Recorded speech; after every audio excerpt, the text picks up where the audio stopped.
Comment faire connaître son lead magnet? Comment faire connaître son appât à prospect qualifié? Comment remplir sa liste de noms grâce à son lead magnet? C'est le sujet d'aujourd'hui. C'est parti!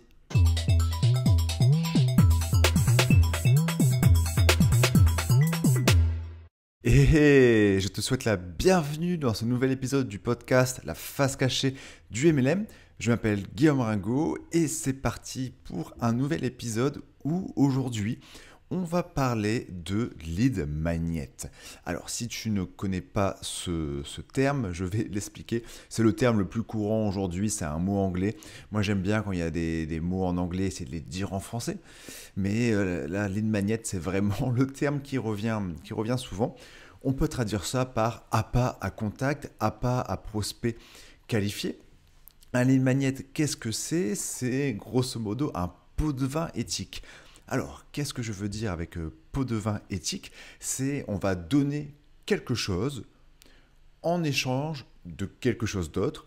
Généralement, je dis bien généralement, on va donner quelque chose de gratuit, un contenu, une vidéo, un e-book, plusieurs e-books, plusieurs centaines d'e-books, un vocal, un contenu, un rendez-vous, bref, n'importe quoi, en échange d'une adresse mail. Voilà, c'est ça les magnettes aujourd'hui, c'est la norme. Aujourd'hui, le but de cet épisode, c'est vraiment de où tu peux mettre ton lead magnet. Le but de l'épisode, ce n'est pas de rentrer en profondeur sur comment en créer, sur pourquoi le créer. Sur pourquoi le créer, j'ai déjà fait du contenu par rapport à ça. Si tu es intéressé pour en savoir plus sur tout ce qui est lead magnet et comment le créer, il y a un lien en description. J'ai créé une formation à ce sujet. Donc si tu veux en savoir plus sur le pourquoi et surtout le comment le mettre en place, tu retrouveras tout ce qu'il faut en description. Mais si tu ne sais pas exactement ce que c'est, je pense que alors déjà, si c'est pas la première fois que tu arrives sur ce podcast, à la fin, tu vois, je fais un appel à l'action. Je te dis, si tu veux en savoir plus sur comment réussir dans ton MLM sans les méthodes de prospection classiques, grosso modo, clique là, tu vas aller sur une page, tu vas me donner ton mail en échange d'un cadeau gratuit. Cadeau gratuit, c'est quoi? C'est un savoir, de l'information, 2h30 de vidéos, de formation que tu vas avoir gratuitement. Et moi, en échange, j'obtiens une adresse mail. Ok? Mais pense aussi, même quand tu regardes une vidéo par exemple, de sport sur YouTube, à chaque fois, la personne, elle a un lead magnet, elle a un aimant à contact. Sur YouTube, quand tu regardes une vidéo, soit la personne, elle te propose Tipeee, donc elle est financée sur ça, soit elle te propose un échange gratuit. Et elle va faire des appels à l'action pendant le podcast, chose que je viens de faire juste avant. D'accord? Alors, pourquoi je voulais faire un épisode qui est où mettre son lead magnet? Je vais te raconter une petite histoire sur pourquoi j'ai voulu faire cet épisode. Hier, j'étais en échange visio avec un client justement de cette formation. Et du coup, il y a aussi un module, j'ai rajouté un module sur où mettre son lead magnet. Tout ça pour dire que ce n'était pas clair pour lui où mettre ce lead magnet. Une fois qu'il l'avait créé, il avait déjà des idées. Et j'ai voulu faire un épisode parce que, en fait, pour moi, ça me paraissait simple. Pour moi, la réponse était simple. Et à un moment, je me suis dit, mais le problème quand on passe beaucoup de temps à développer une compétence, quand on s'intéresse énormément à un sujet et qu'on a plein de compétences, c'est souvent, on a du mal à se rappeler quelles étaient les problématiques qu'on avait à un moment. Et ça, c'est quelque chose que j'essaye de faire maintenant, c'est que quand je découvre un nouveau sujet et que pour moi la réponse n'est pas évidente, j'essaye de l'écrire et me dire, ok, là j'en suis là, YouTube au début, voilà, par exemple, qu'est-ce qui fait que là j'ai fait ça, quelles sont mes problématiques, comment réussir? Parce que le problème, c'est que plus on devient compétent dans un sujet, plus on a l'impression qu'il nous reste de choses à faire pour être vraiment compétent, mais surtout on a l'impression que les compétences qu'on a eues, finalement, tout le monde les a un peu, voilà, lead magnet, pour moi c'est logique, hein, on le met à la fin d'un contenu, je vais te dire un peu toutes mes idées, mais vu quand on baigne dedans, moi en l'occurrence j'ai vraiment baigné dans cet univers-là depuis plusieurs plusieurs mois. Alors, je vais juste charger mon ordinateur, excuse-moi. Oui, c'est bon. Et, et tout ça pour dire, je voulais vraiment revenir à la base, c'est une fois qu'on l'a créé, où le mettre. Ok, donc c'est tout le sujet de cet épisode et déjà là on peut tirer une leçon qui est sur n'importe quel sujet. Quand tu développes vraiment des compétences, essaie de te rappeler quelles étaient tes problématiques au début pour vraiment aider la personne. Donc c'est tout le but de cet épisode de podcast. Alors, les réponses, comment faire connaître son Lead Magnet. J'ai découpé mes réponses en 3 parties. La première partie, ça va être où le mettre, clairement où mettre le lien, un lien qui va rester dans le temps. Après, des stratégies de comment on va créer un contenu qui va aller vers ce Lead Magnet. Donc, qui est le but pour toi, c'est de récupérer un contact. Récupérer un contact, je reviens juste là-dessus, pour après lui proposer d'autres choses. Par exemple, lui proposer ton MLM, ou alors un de tes produits payants, ou alors un rendez-vous. Bref, mais au moins avoir un contact qualifié, c'est cette notion d'échelle de valeur. Au début, tu donnes quelque chose de gratuit et après, ton offre augmente. Si tu veux en savoir plus sur l'échelle de valeur, j'ai également fait une formation que tu retrouveras en description. La deuxième partie, c'était donc créer son contenu vers du Lead Magnet. Et la troisième partie aussi, c'est comment on pourrait mettre ce Lead Magnet dans une stratégie de prospection. Et je te dirais un peu un plan étape par étape sur qu'est-ce que je mettrais en place si je devais avoir des personnes qui me donnent leur adresse mail en échange de mon Lead Magnet par prospection. Je l'ai fait un peu pour expérimenter, car c'est une méthode où on peut avoir des résultats dès demain ou dès aujourd'hui. Alors, où mettre ce Lead Magnet une fois que tu as un lien? La première chose, c'est tout simplement alors, pour l'exemple, là, je vais prendre un exemple, ce sera plus clair. Lead Magnet, dis-toi que tu es coach de sport. Ton but, c'est de vendre une formation. Non, ton but final, c'est de vendre un coaching à, j'en sais rien, à 1000 € sur un an. Avant ça, tu as un produit, hop, un e-book de 50 pages à 30 €. Et au début, tu as un Lead Magnet, du coup, donc qui pourrait être par exemple 10 étapes pour perdre du poids tout en étant au travail. Bref, je dis n'importe quoi. Admettons, c'est ça. E-book, 10 étapes pour perdre du poids quand tu es au travail. Où est-ce que tu peux mettre cet e-book? Tu peux mettre ça sur ton profil Facebook, dans la description, dans la bio. Tu peux mettre ça sur tous tes réseaux, en fait. J'ai pris Facebook, mais en Instagram, dans la description, sur LinkedIn, sur YouTube, en podcast. À l'endroit où, quand les gens ils vont cliquer sur ton profil, ils vont retrouver de l'information. Donc ça, c'est une première idée qui est simple. Moi, je te conseille, si tu fais par exemple ça sur Facebook, c'est pas juste mettre le lien, voilà, c'est écrire le nom, la promesse par exemple. Comment perdre du poids en étant au travail, enfin 10 astuces. Ok? Une autre option, c'est tu peux le mettre en signature mail. Voilà, tu parles avec des personnes, que ce soit des clients ou des gens que tu connais. Bah, voilà, tu mets ça en signature mail, t'es pas en mode pushy, t'es pas en mode voilà, enfin comment dire, tu donnes juste une info et la personne, si elle change avec toi, elle peut aller voir. Je connais des personnes qui font ça, ils mettent leur e-book en signature mail et même s'ils discutent avec des amis, des gens comme ça, si quelqu'un veut perdre du poids en étant assis au travail, eh ben, il sera intéressé. Donc en signature mail, c'est une option. Quelque chose qui est bien aussi, c'est les stories. Stories, ouais. Stories à la une. Par exemple, je vais prendre Instagram, même si on peut le faire sur Facebook. Souvent, les personnes aujourd'hui, quand on va sur un Instagram, on regarde le feed et on regarde aussi les stories à la une. Les stories à la une.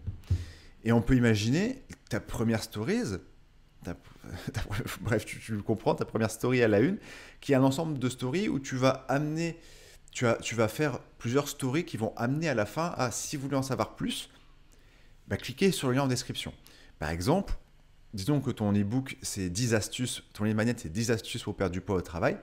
Tu pourrais faire, ce que je ferais, c'est que je ferais des stories à la une. Je fais première astuce, être au travail et rentrer le ventre. Deuxième astuce, ça peut être se lever tous les 30 minutes. Et vous voulez en savoir plus pour perdre du poids au travail? regardez le lien en description.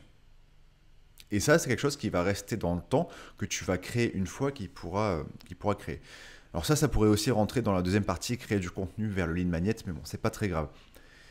Une autre solution, c'est ManyChat. Alors ManyChat, c'est quoi? C'est un outil qui te permet de faire des bots Messenger. Je pense que tu as déjà vu ça. Quand tu vas sur Messenger, tu veux contacter des pages et tu te rends compte qu'il y a un système où la personne elle te dit salut Guillaume, salut je sais pas qui, qu'est-ce que tu veux? Grosso modo, aujourd'hui, parfois, le chatbot, ça s'appelle un chatbot, ça va qualifier qui tu es, et en fonction de tes réponses, la personne va te donner quelque chose. Moi, ce que j'ai fait, j'ai mis en place un chatbot très simple sur ma page Facebook, et que j'ai mis aussi, tu peux aller voir sur mon profil Facebook, si je fais encore ça, si tu écoutes ça, peut-être que dans 5 ans, ça sera peut-être différent. Bref, j'ai une photo de couverture où je mets la promesse de mon lead magnet. Quand la personne clique dessus, elle clique sur un lien qui l'emmène vers mon chatbot et je qualifie. Alors, si tu regardes ça très peu de temps après la sortie de l'épisode, donc le 31 mars, il est encore pas ultra élaboré, mais c'est pas très grave, je voulais juste tester. J'apprends et je transmets. C'est tout le sujet de cet épisode, de ce podcast. J'apprends et je te transmets ce que j'apprends. Et le chatbot, ça permet de qualifier la personne également. Qualifier, c'est quoi? C'est la personne, soit elle peut accéder à ma formation tout de suite. Donc je lui dis, est-ce que tu préfères avoir la formation tout de suite? Ou alors, est-ce que tu es OK pour répondre à quelques questions, etc.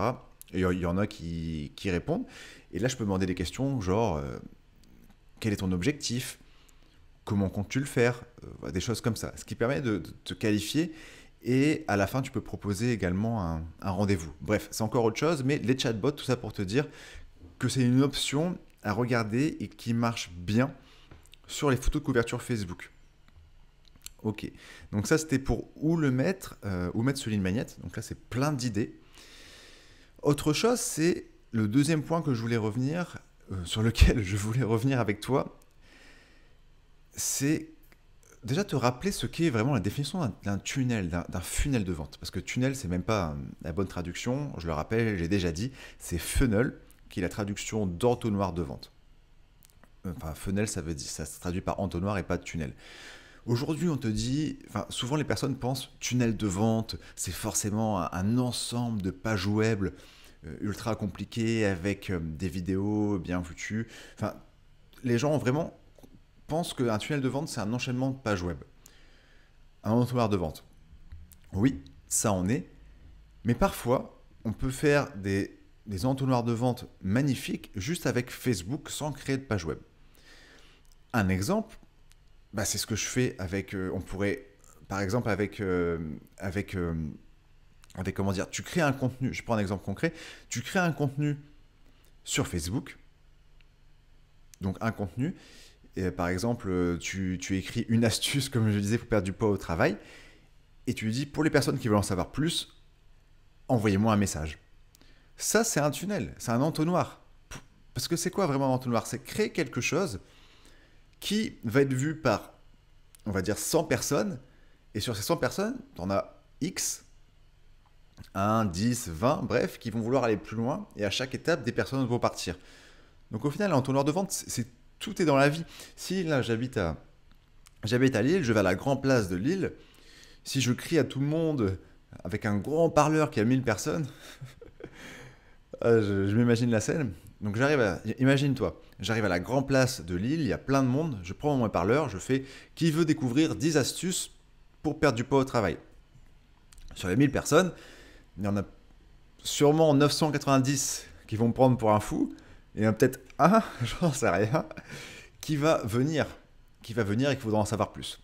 Bref, ou même zéro, mais tu comprends le principe, c'est j'aurais créé un message qui va s'adresser à plein de personnes, et sur ces 1000 personnes, il y en a peut-être zéro, il y en a peut-être un qui vont venir. Mais c'est un système d'entonnoir, ok? La personne qui arrive, qui est assez folle pour me faire confiance dans ce contexte, derrière, je lui propose le lead magnet, elle le prend, et voilà, ça c'est un entonnoir. C'est un petit entonnoir, mais c'est un entonnoir quand même.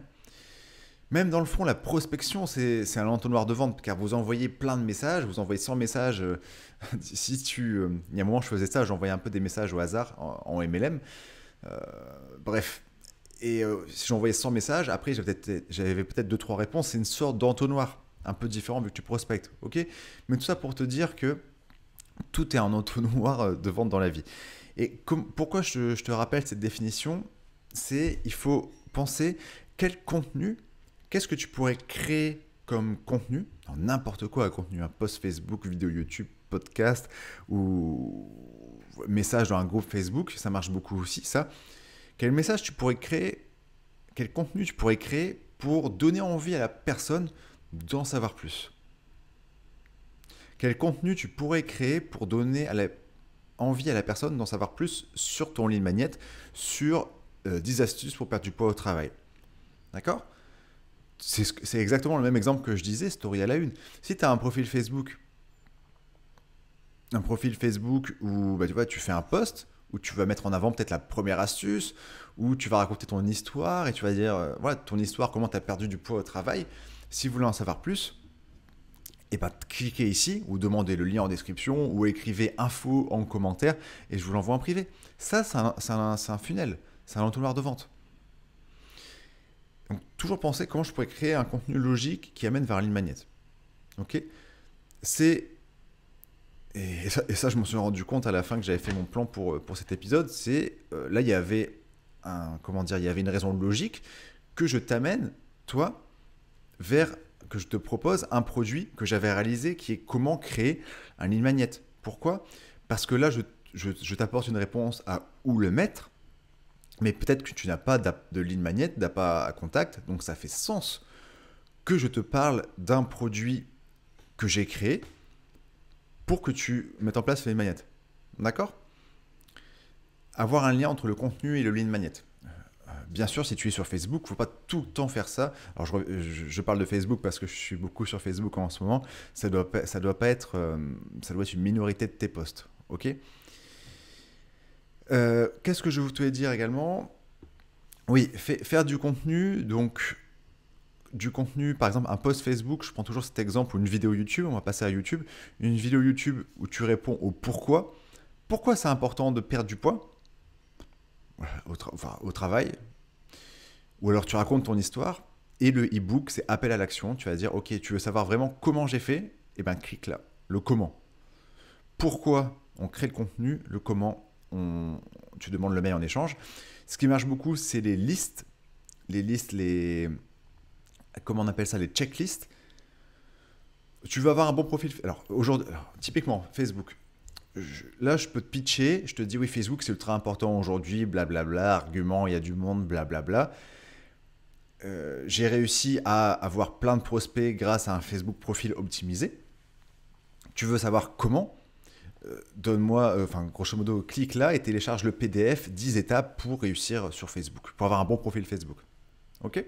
Toujours créer du contenu pourquoi et apporter le comment, le plan étape par étape en lead magnet.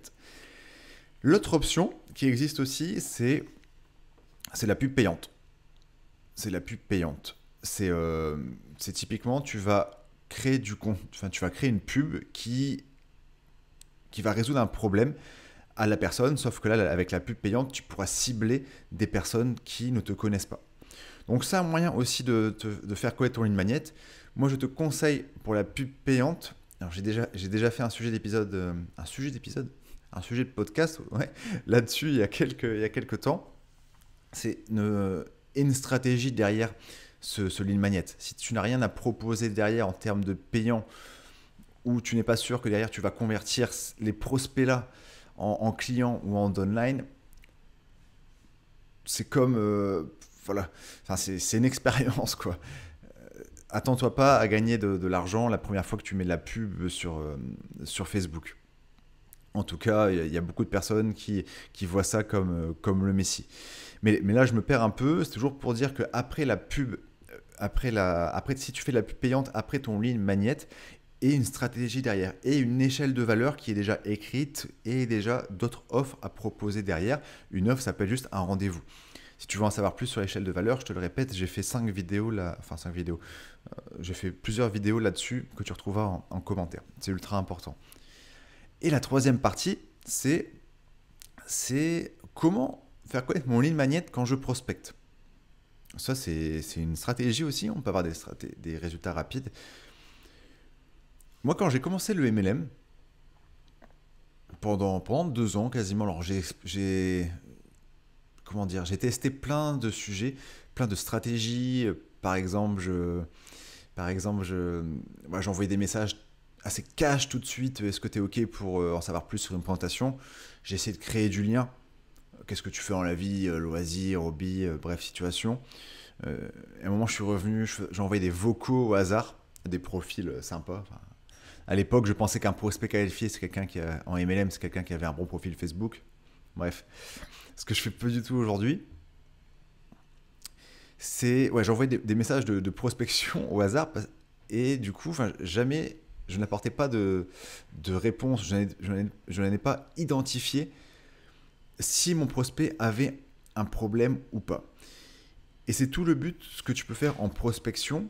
Donc, admettons que tu prospectes, ce que tu peux faire, c'est déjà par rapport au profil Facebook, essayer d'imaginer si la personne, elle peut avoir un intérêt à télécharger ton lead magnet. Et j'ai vu une stratégie sur des conversations Facebook. Grosso modo, la première étape, c'est demander la situation actuelle de la personne. Ok, qu'est-ce que tu fais dans la vie, choses comme ça. Et à chaque fois, tu vas te dire, ok, est-ce que ça vaut le coup que je continue ou pas? Car moi, quand je prospectais dans mon MLM, peu importe ce que la personne elle me disait, je voulais qu'elle voie ma présentation ou qu'elle arrive en Zoom. Et je voulais pas lâcher le morceau avant d'arriver au Zoom. Ça me fera toujours rire dans le MLM, ça. Les personnes ne veulent vraiment rien dire avant d'arriver au Zoom à la fin. Je l'ai fait énormément. Aujourd'hui, on me le fait encore. Et bref. La première étape, c'est de demander la situation actuelle de la personne. La deuxième, si tu passes à la deuxième étape, c'est ses objectifs. Quels sont ses objectifs à 6 mois, par exemple? Comment elle compte y arriver? Ok. Quels sont ses problèmes actuellement pour réussir ses objectifs? Et en 4, seulement si ton lead magnet répond à ça, tu vas lui proposer une ressource gratuite qui va répondre à un problème que tu viens d'identifier. Et ça, c'est de la prospection que j'appelle aider et la nouvelle manière de vendre. Enfin, c'est pas moi qui ai inventé le concept, mais tu prospectes, ok, c'est de la prospection. Mais c'est différent de la prospection ultra agressive au hasard où on ne cherche même pas à savoir si notre produit va intéresser l'autre on ne cherche même pas à savoir si notre produit va intéresser la personne sans lui poser de questions. Ok. Et là, cette méthode-là, en tout cas, moi, je trouve que si on m'avait amené quelque chose qui ressemblait plus à ça, je me sentirais, comment dire, moi, si tu veux, j'ai un peu arrêté quand j'ai fait une grosse pause dans mon MLM l'année dernière, quand j'ai arrêté le MLM, car je saturais un peu des méthodes de prospection classiques, je me sentais pas fier, je me sentais un peu comme comme un requin qui va quémander. Ouais, salut, ça va, tu vois ma présentation. Je caricature, hein. Il y a plein d'options. Mais en tout cas, moi, je me ressentais comme ça. Je sais pas toi comment tu te ressens. Si c'est pas le cas, tant mieux, hein, continue tes stratégies. C'était clairement quelque chose que je ressentais à l'intérieur de moi. Je me disais, mais voilà, j'envoie des messages à des personnes que je connais pas sans savoir si ça va les aider. Aujourd'hui, je fais un peu, parce que voilà, je voulais tester ça, une faible partie de mon temps, des messages de prospection pour comprendre. Et parce que je pense qu'avec cette méthode, on peut avoir des résultats peut-être plus rapides que créer une chaîne YouTube, des choses comme ça. Bref, mais aujourd'hui, je me sens beaucoup plus légitime à faire ça. Parce que j'arrive, je pose des questions à la personne et je vois s'il y a un problème ou pas. Il y a des personnes, j'ai fait le test, je les ai rajoutées. Ou alors même des personnes qui me rajoutaient, je me disais, le profil, il correspond à quelqu'un, donc quelqu'un qui est en business en ligne, il pourrait potentiellement être intéressé par le lead magnet que je propose. Et en fait, quand je parle avec lui, j'identifie que la personne n'en est pas encore au stade où elle va être intéressée par ça. Et puis next. Tu vois? Donc aujourd'hui, je me sens beaucoup plus légitime à faire ça. Et c'est ce processus, donc je le rappelle, demander la situation actuelle, demander les objectifs, identifier les problèmes, et si et seulement si tout est validé avant, tu proposes ton lead magnet. Et si une négociation n'est pas validée, bah tu fais un suivi plusieurs semaines, plusieurs mois plus tard. Ok. Aider est la nouvelle manière de vendre. Alors avant de te partager la recommandation du jour, je te rappelle, vu que c'est un peu récent sur le podcast La face cachée du MLM, je faisais ça souvent sur mon podcast de cadre à nomade, que je t'invite à écouter. D'ailleurs, si tu es curieux de découvrir comment j'ai réalisé mes premiers podcasts, l'année dernière, quand j'avais aucune stratégie derrière, là, j'avais même pas de ligne magnétique à la fin, je crois. Bon, non, j'avais rien du tout. Hein. Bref. Donc, pour te résumer, où le mettre, Facebook, Instagram, description, signature mail, des stories à la une. Les bots Facebook créent du contenu logique qui va amener la personne à vouloir télécharger ton ligne magnet, à vouloir te donner son adresse mail. Des pubs payantes et méthode de prospection, on va vraiment chercher, aider avant de vendre. On va vraiment identifier, positionnez-vous comme un docteur, positionne-toi comme un docteur. Est-ce que la personne aime, en la qualifiant, en lui posant des questions, sera intéressée par mon ligne magnet? Voilà, donc voilà les stratégies, plusieurs stratégies par rapport à la question qu'on m'a proposée hier. J'espère que c'était clair, j'espère que ça t'aidera. N'hésite pas à me donner ton retour comme d'habitude, en vocal, par mail, par d'autres réseaux, si on se connaît sur d'autres réseaux. Alors la recommandation du jour, alors je te rappelle qu'est-ce que c'est cette rubrique. Recommandation, c'est un vieux jeu de mots foireux, un mélange entre recommandation et ringot. Voilà, mon nom de famille, quelque chose que j'avais fait sur mon podcast de cadre à nomade, c'est pour parler de choses qui ne sont pas forcément liées au MLM, même si aujourd'hui il y a un petit lien qui t'aidera. Mais voilà, c'est pour partager d'autres choses. Alors aujourd'hui, la recommandation du jour, c'est une vidéo, alors, tu le sais, je regarde beaucoup Marketing Mania, je regarde toutes ces vidéos. Sur la chaîne secondaire de Marketing Mania, donc Marketing Mania Daily, il y a une vidéo où Stan Leloup fait une analyse de quelqu'un. Alors, je vais t'expliquer le contexte. Tu connais le débat. Tu sais qu'il y a des personnes sur Terre qui croient que la Terre est plate alors qu'elle est ronde. Ok ? C'est vraiment une communauté de gens soudés avec des théories qui, pour ces personnes, ont l'air logiques, ont l'air cohérentes, car beaucoup de personnes croient que la Terre est plate. Voilà, donc ça s'appelle les flat earth, quelque chose comme ça, ou les platistes en français, je crois qu'on dit ça. Bref, et c'est quelqu'un, si tu veux, donc on va l'appeler un platiste, quelqu'un qui croit que la Terre est plate, avait une chaîne YouTube sur ça où il disait oui, voilà pourquoi la Terre est plate, blablabla, avec des arguments comme au final pourquoi l'eau sur une sphère elle resterait dans l'eau et pourquoi elle descendrait pas dans l'espace, tu vois, avec des arguments comme ça.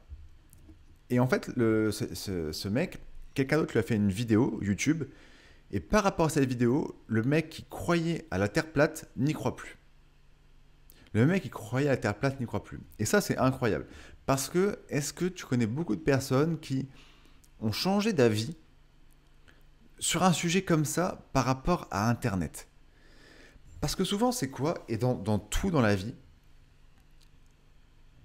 comment je pourrais expliquer ça? C'est quand quelqu'un qui croit à la Terre plate, on aura vite tendance à se moquer. Oh, il croit à la Terre plate, mais quel abruti, il est bête, enfin, c'est logique, tu vois. Mais ça, on le fait pour tout. On le fait pour tout. On le fait pour plein d'exemples, je te citerai d'autres choses. Quelqu'un qui ne valide absolument pas ce qu'on fait, on va le mettre dans la case abruti. Et ces personnes-là, donc du coup, pour expliquer la vidéo de Stan Leloup, c'est qu'il fait une analyse, et le mec, en fait, a réussi à faire changer d'avis, car il s'est mis en empathie avec cette personne et elle n'a pas dit oui, t'es un imbécile, tu crois à la Terre plate, je vais te montrer que moi j'ai raison, toi t'as tort. Parce que tout le monde fait ça aujourd'hui. Et grosso modo, bref, la leçon de la Terre plate, c'est il faut se mettre en empathie. Il ne faut pas traiter d'imbéciles les gens qui ont quelque chose un avis qui est complètement différente d'une autre. Pourquoi? Parce que, admettons, imagine que toi, là, tu crois à... Bref, tu crois à la Terre plate. Tu crois à la Terre plate. Moi, j'arrive, je te dis, t'es un imbécile, la Terre plate, c'est pas possible, c'est la Terre ronde, au final, parce que ça. Mais si je te dis, ouais, t'es un imbécile et je te fais passer pour un moins que rien, ça va être quoi ta réaction? Est-ce que tu vas te dire, ah bah oui, il a raison, je suis un imbécile, bah du coup, je crois à la Terre ronde. Ou alors, ou alors, ce qui va se passer, c'est que tu vas te renfermer encore plus dans ton délire de la Terre plate. Et c'est vraiment une leçon, enfin quelque chose que j'avais fait avec pas mal de vidéos. Et bref, la vidéo de Stan Leloup, elle m'a vraiment intrigué, car grosso modo, j'en ai tiré comme leçon que, en fait, ça m'a toujours rendu fou les personnes qui. Je vais citer un autre exemple.